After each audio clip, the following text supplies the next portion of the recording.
Shalom, people. This is Brother Laos coming at you with another video. And how should one feel with the passing of Queen Elizabeth of England?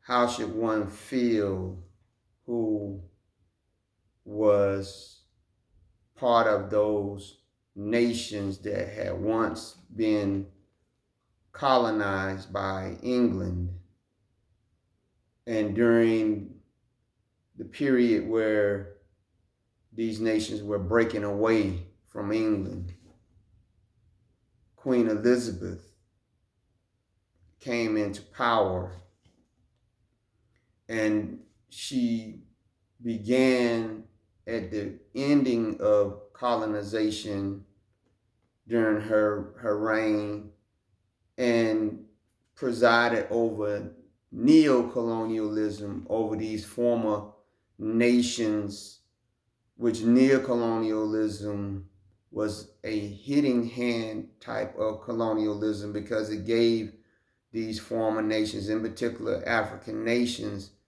a form of independence, but it did not give them economic independence over their own nations. Queen Elizabeth reigned mostly during that period of time. How should one feel coming out of these nations? Because this is what I'm seeing in some of the chats, seeing on some of the posts, that some people are saying, we don't glorify the death of anyone and all these different things. We gotta be very solemn about when somebody dies and all these different things. And I wanted to read this the 11th chapter of 2 Kings, and we're going to discuss Queen Athaliah and her death as opposed to what we see here with the death of Queen Elizabeth. So I'm going to go ahead and read, and then we're going to discuss it afterward. But keep in mind the death of Queen Elizabeth and how people are saying how those who were formerly colonized and still somewhat are in a form of neocolonialism under Great Britain, how should they feel about the passing of Queen Elizabeth in retrospect, looking at how the people in Judah felt after Queen Athaliah was killed, was executed. So we're going to read 2 Kings chapter 11, starting at verse 1. And it said, when Athaliah, the mother of Ahaziah, saw that her son was dead, she arose and destroyed all the seed royal. But Jehosheba, the daughter of Joram, sister of Ahaziah, took Josiah, the son of Ahaziah, and stole him from among the king's sons which were slain, and they hid him, even him and his nurse, in the bedchamber from Athaliah, so that he was not slain. And he was with her hid in the house of the house of the Lord 6 years. And Athaliah did reign over the land, talking about Judah. In the 7th year, Jehoiada, the high priest, sent and fetched the rulers over hundreds with the captains and the guard, and brought them to him into the house of the Lord, and made a covenant with them, and took an oath of them in the house of the Lord, and shewed them the king's son. And he commanded them, saying, this is the thing that ye shall do. A third part of you that enter in on the Sabbath shall even be keepers on the watch of the king's house. and a third part shall be at the gate of Shur, and a third part at the gate behind the guard. So shall ye keep the watch of the house, that it be not broken down.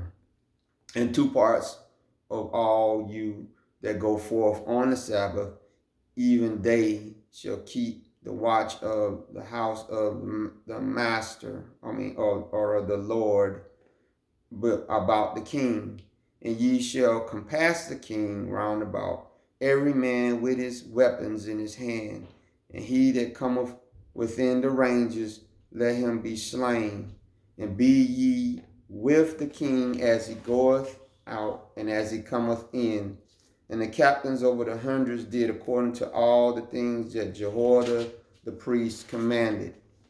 And they took every man his men that were to come in on the Sabbath with them that should go out on the Sabbath, and came to Jehoiada the priest, and to the captains over hundreds did the priest give King David's spears and shields that were in the temple of the Lord. And the guard stood every man with his weapons in his hand round about the king, from the right corner of the temple to the left corner of the temple, along by the altar and the temple. And he brought forth the king's son and put the crown upon him, and gave him the testimony, and made him king, and anointed him. And they clapped their hands and said, Yah save the king. And when Athaliah heard the noise of the guard and of the people, she came to the people unto the temple of the Lord. And when she looked, behold, the king stood by a pillar, as the manner was, and the princes and the trumpeters by the king, and all the people of the land rejoiced and blew with trumpets.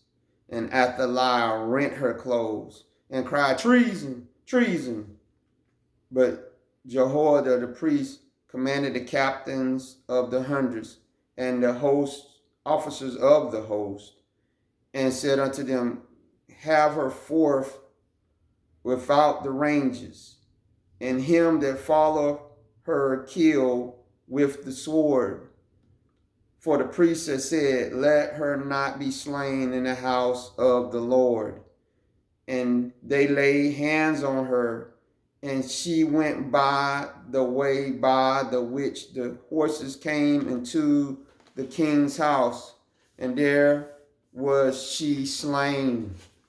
And Jehoiada made a covenant between the Lord and the king and the people, that they should be the Lord's people, between the king also and the people. And all the people of the land went into the house of Baal, and break it down, his altars and his images break they in pieces thoroughly, and slew Mattan the priest of Baal before the altar. And the priest appointed officers over the house of the Lord. And he took the rulers over the hundreds, and the captains, and the guards, and all the people of the land, and they brought down the king from the house of the Lord, and came by the way of the gate of the guard to the king's house. And he sat on the throne of the kings. And all the people of the land rejoiced, and the city was in quiet. And they slew Athaliah with the sword beside the king's house. 7 years old was Josiah when he began to reign. Clearly, you see here that the rule of Queen Athaliah over Judah was a time of wickedness, a time of great despair for the people. Baal worship was in the land, and Queen Athaliah was connected with the Baal worship that was going on in the northern kingdom of Israel. In fact, if you read, this is how her her son Azariah had died. He had a confederacy with one of Ahab's sons, and when they went out to fight against Jehu, Jehu killed her son Azariah along with the king of Israel. And once she found out about it, she immediately seized on the opportunity and she went and killed off all of the sons of her son so that she could take rule. Now, was some of those sons that she killed hers? Because obviously she could have had children, right, from King Joram, who was Azariah's father, and her husband, who had also been killed. Obviously, she probably killed anything that could have challenged her sitting on the throne. But by the grace of the Most High, one of the sons of Azariah did not get taken. His name was Joash, and we know that he was hid in the temple, and that the high priest Jehoiada then watched over until he got to a certain age, and then they went and made him king. And when Athaliah found out about it, they got her and they executed her. And they said that then the reform started. They got rid of the head of the priest of Baal. They got rid of the temple of Baal, and they made a covenant between them and Yah and the people and the king. And they said the people rejoiced. Now we know that the prime minister of England is the one who is, by the way, newly elected some days ago. This woman, I think her name is Truss or something, Prime Minister Truss. I can't remember, but that they primarily are the ones that had to rule. That the queen was more of a figurehead, but still she did yet have some saying in the rulership of what was going on in England, and the ties that was still with the former Commonwealth nations that had been in England. And if you had seen a month or so ago, they had what they called the Commonwealth Games in, I think it was Birmingham, England, where all the nations that were formerly ruled by Great Britain, they come and they have these athletic contests. And by them still coming, and by them still saying that they're of the Commonwealth, they're still showing yet that there is a tie to England. And there is a more important tie that they still have to England, which is this neocolonialism that I talked about formerly, where, yes, they supposedly gave these nations their independence, but they did not give them economic independence. That just as when America broke away supposedly from England, they had to pay England back. They had to pay the Virginia Company, which was a group of companies and personal investors, among whom was the descendants, ancestors of Queen Elizabeth, that had put money into these former colonies. They wanted their investment back. And so that because the Queen and the monarchy in England is some of the richest people in the world, they still de facto have a say-so in what's going on in these formalized countries that were formerly of the Commonwealth. Because if you look at what the Queen did at the beginning of every year, where they have her walking through the Bank of England, through these vaults of these pallets and pallets and pallets of gold and jewels and things that England has raped and robbed from all these nations, and still yet is getting money in from these former colonies, that they still somewhat have a stronghold, a stranglehold over these nations, that as you see some of these nations trying to claw and their way out or whatever, but that they still have somewhat of obeisance to England, that you will see that with the Queen dying, right? Or they're announcing her death, because some people are trying to say that maybe she died a while ago and they just was waiting for the right time to say that she was there. I don't know if that's true. There's no evidence of that, so I'm gonna go with what the news is reporting, that she did die a few days ago.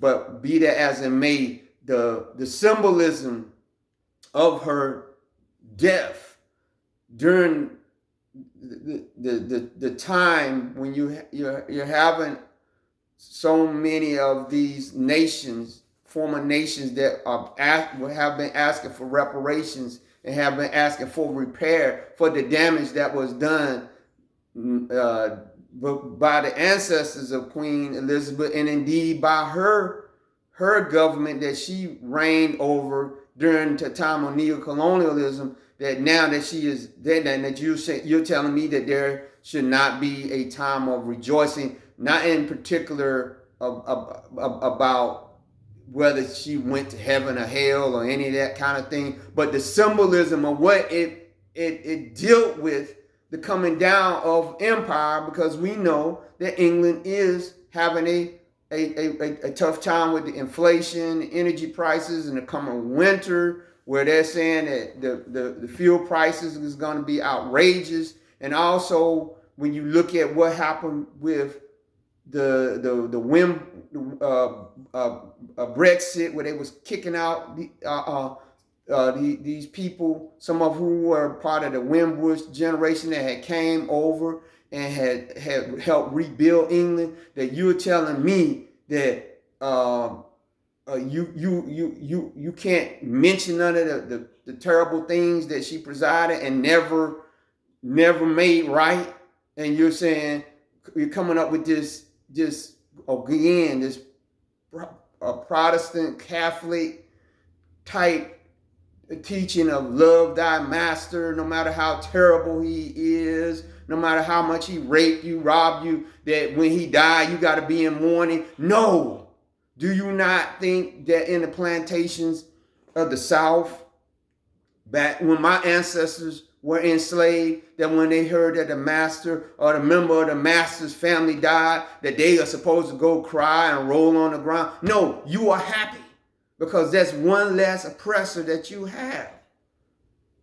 And so we understand that the king that has now taken over, her son, King Charles, that unless he would go back and right some of the wrongs, the oppression will continue on. That you're going to say you're going to mourn, you're going to mourn her death, but then if her son doesn't change some of the things that her government, you're going to complain about the government, but then you're going to mourn her death. No, it doesn't make sense. You don't need to mourn her death.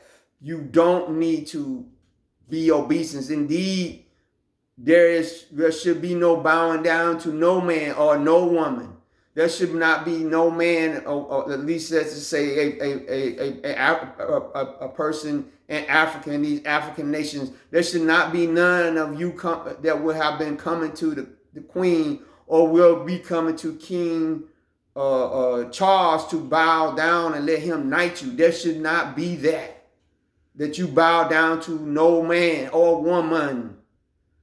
But that we still have those that feel more comfortable with the rule of England over them, and would say things were better when they were over us. And that I hear this kind of thing, and so that it would make sense that when they see the symbolism of the Queen or whatever, passing that they would have this some sympathy. But when you see here in the 11th chapter of 2 Kings, the people were rejoicing that Queen Athaliah was dead. And in fact, that she didn't die. They killed her. Because for once, you see that she was the only woman that ever ruled over Judah. She ruled over the southern kingdom. And she killed off the seed royal. Think about during Queen Elizabeth's neocolonial reign, how many those former Commonwealth nations had presidents that were assassinated, that were carried out by the British government, that had to be sanctioned by the Queen. Think about all of them. Think about all the unrest. Think about all the different policies and different things that she had to sign off in order to go to keep those former Commonwealth nations destabilized. And she understood by signing off on some of these things that millions and millions of people was going to die. Think about the starvations during the 60s and 70s of those African nations that have formerly been under the Commonwealth. Think about millions of children starvation. Because contrary to what, and I understand what some of these people that are promoting Africa are trying to say about us coming back to Africa, and I can agree with them to a certain extent, but to say that there has never been time in Africa where you had children that had starvation and stuff going on and had bellies popping out, to say that that was a lie. No, it wasn't a lie. I seen it with my own eyes. When I was in Somalia back in 1993, we were sent over there because people were starving and dying. And when I got there, that's what I seen. I seen this with my own eyes. Now, I understand there was probably other parts within that nation where the people wasn't, but in the parts where that I went, when I went into Somalia, I seen children starving. I seen women, bone thin and holding babies that had big, bloated bellies. I seen that. I seen, when we would, see the trucks that would come into our compound to take our trash out. I seen women and children running after these trash trucks, pulling trash out, trying to find food. I seen them going to the landfill that was about a mile or so from our compound, where they burned and did every kinds of trash dumps or whatever. The people picking through the trash trying to find food. I seen that with my own eyes. So these forms of destruction of these government was brought on in the Commonwealth nations by what was going on with the British government, that Queen Elizabeth had a say-so. So that you would say that she would not apologize for any of that she would not be prosecuted, or anybody in the British government would be prosecuted for any of the stuff that they was doing, but that on a death, you're going to mourn a person that presided over this kind of atrocities and made no apology. You think about the thing that went on in Canada, where they found out about all the Indian children's mass graves, and that Queen Elizabeth during her reign had something to do with that, when they found tens of thousands of Indian children, right? You're going to say that that's okay? You're going to say that you got to mourn for that person? No, when Athaliah died, the people rejoiced. I'm not telling you to go outside and bang on a pot and all that kind of stuff. But as I said, at least don't be out there rolling on the floor and throwing dirt up in the air or whatever. And speak of the things that went on during her reign, and stop with this Pollyanna kind of thinking, right? Like they try to get us to think about as Black Americans here in America. When you look at the South and they bring out these movies of the antebellum, and they show the white women with the big dresses and and the slaves seem to be dressed so nice and happy, and the slaves look like they well fed and they look like they content with their life, and that's a total lie, right? And the way we as Black Americans, as Hebrew people here, deal with that is we speak out the truth against this. We denounce the stuff that went on in the South. We denounce the Southern flag. We denounce the antebellum. We have been denouncing it for years, but you will not do it. You will not denounce the monarch. I'm talking about as a group. I know it's some people amongst the former Commonwealth nations that do it, but I'm saying y'all don't have a big as a voice, or else you wouldn't be participating in the Commonwealth games. I dare say if the Southern nations came and said, you know what, we want to put up athletic contests together of all the former Confederate nations, and we want all the descendants of the slaves. We want you to come to participate in these games so we can watch your athletic prowess. I would dare say that Black people here in America would be up in arms and say, are you crazy? But I'm saying with y'all, and I know that it's still been a while for some of you that have got your independence, so I can kind of give you somewhat of that. But I'm telling you, you need to move toward that. That you need to move toward what the people here in 2 Kings 11 chapter in Judah, when they understood that Baal worship was going to end, that they understood that murder and intrigue and conspiracy and all that was going to be ending now that Queen Athaliah was dead. And that they seen her for what she was. They didn't paint up some beautiful picture or they always had her with all the jewels and all these different things, and the sun never sets on the British Empire and all these things. And then all you had to do was look at the crown and the jewels and stuff and understand, where did these things come from and what did they have to go through to get these things? How many people had to be murdered, right? That you need to look at it like that and make the break from this monarchy, because there is only one true monarchy that's going to come forth on this planet, and that's going to be the reign of our King and our Messiah, Yeshua, the Son of the living Elohim. That's going to be the only monarchy of anyone that you should bow knee to, is him. That's the only one that you should bow knee to. No other pope, no other potentate, no prince, no king, none of this stuff. I understand that if you're a part of these, you got to, you can't speak out in the sense of you trying to actively, go up and hurt someone or anything like that, or, form within the nation of Great Britain, or overthrow of their government or whatever. But I'm not asking you to do that. I'm saying that if you are in these former Commonwealth nations that were supposed to be given their independence, that you speak out and you be like Julius Malema, who wrote that letter, right? Now, of course, President Ramaphosa is going to probably have a different reaction over what Julius Malema had, but I would dare say that I believe if and I don't think that Tanzania, and I could be wrong, I don't think Tanzania was ever under Great Britain. I don't think they was ever a former colony, but I dare say if they had been, and that if Magufuli was still alive today, I dare say he probably would have been speaking like Malema would be speaking and saying, look, we don't recognize, we understand a person has died, but what we believe that this is one less of a royal family that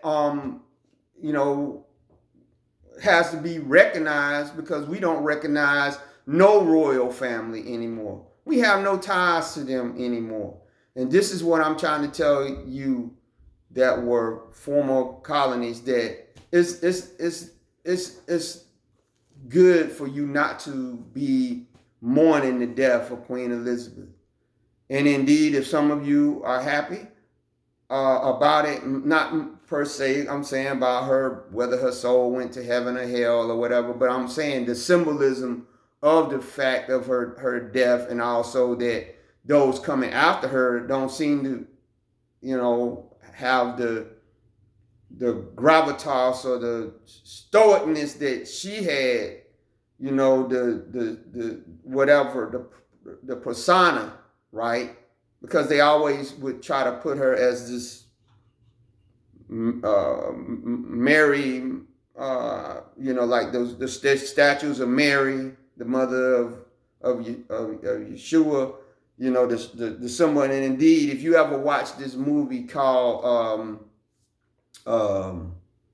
it's a actress named Kate Barlett, I think that's her name. She's an Australian actor. She played Queen Elizabeth, and one of the parts in the movie that I liked was the one of her ministers came to her and said, "Look, in order to break the people from Catholic rule and worship of Mary, right? You got to give them another idol to look at. You got to give them another form of Mary worship to look at. That's not Mary worship, but it's something here." So they said that you, Elizabeth, right, shall be that. And that's why in those older pictures of when the Elizabethan rule started, they had the heavy white powdered makeup on her face to make her look like some kind of idol that the people could come past and bow down to and worship and mourn to and cry out. And this is the persona that they gave Queen Elizabeth when she came, of stoicness. That's why you never hardly seen her smile or anything. She was supposed to be a type. That's why Diana, Prince Charles, who's now King Charles, his wife could never get into that. She wanted to express. They said, no, if we're going to groom you to, because this is the understanding that if Diana could have played the role that she was supposed to have played, the queen would have retired a long time ago, and she would have let her son become king, and then Diana would have been the queen consort, right? But she would have had to maintain that stoicness, because they always got to give the people somewhat of a feminine idol worship, because you got Baal. In Baal worship, you have Baal, but you also have Ashtaroth. They have to come together, right?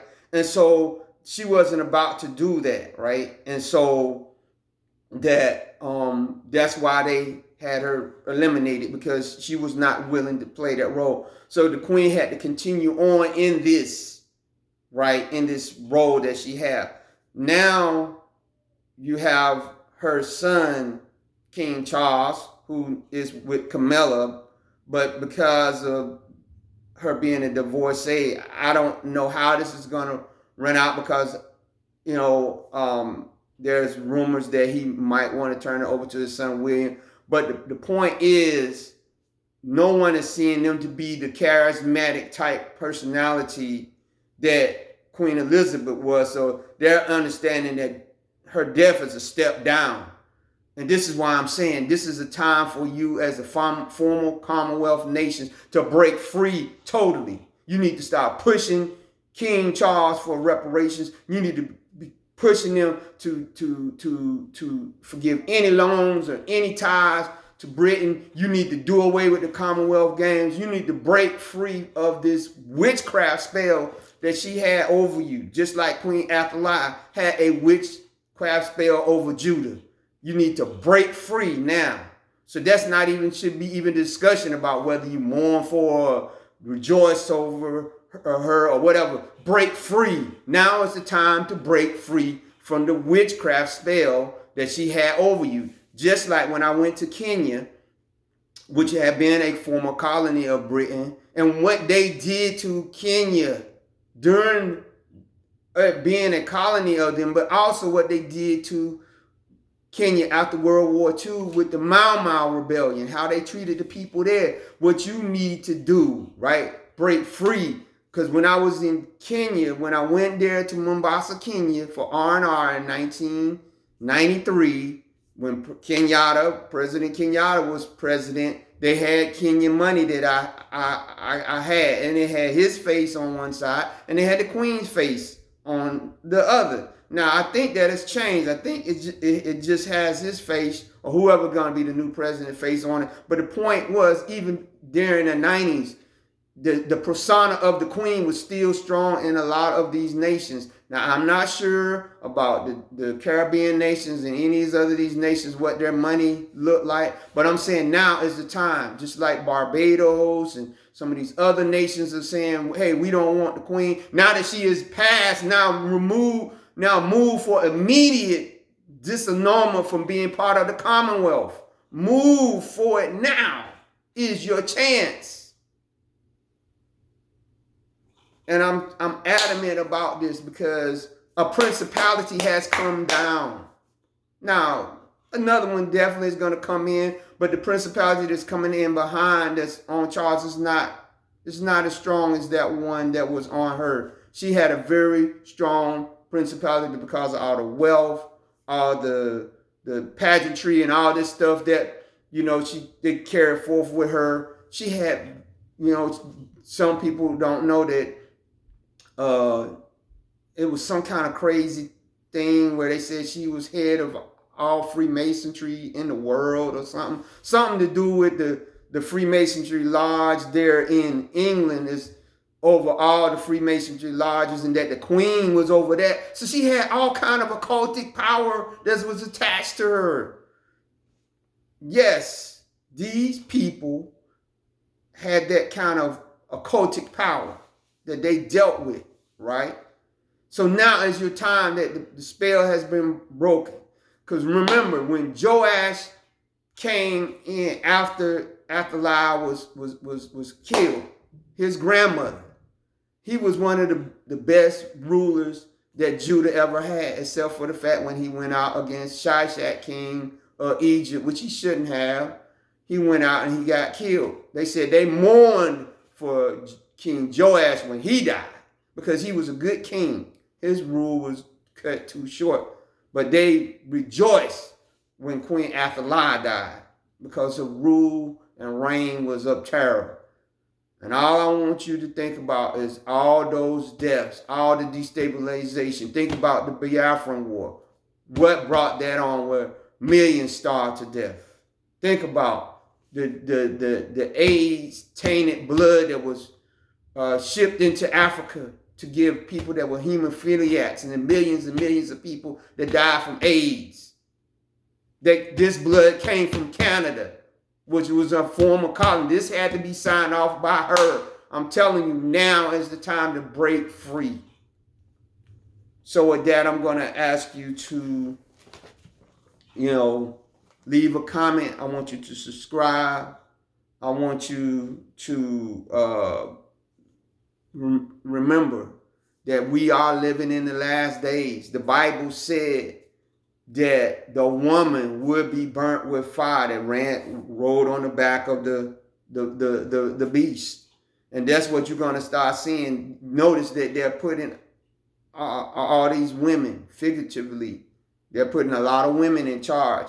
And now what are you seeing? You're seeing, and understand what I'm saying. I'm saying that because we understand that Yah had placed man to be in authority and everything, right? Now we're in an imperfect world, right? So understand what I'm trying to get at, right? That the enemy would put in those that could be easily yet deceived, but that when the weaker vessel, right? That when he got enough of what he needed with that weaker vessel being there, right? Then he's gonna get rid of her and bring this chaos and anarchy that we're gonna see now that's coming.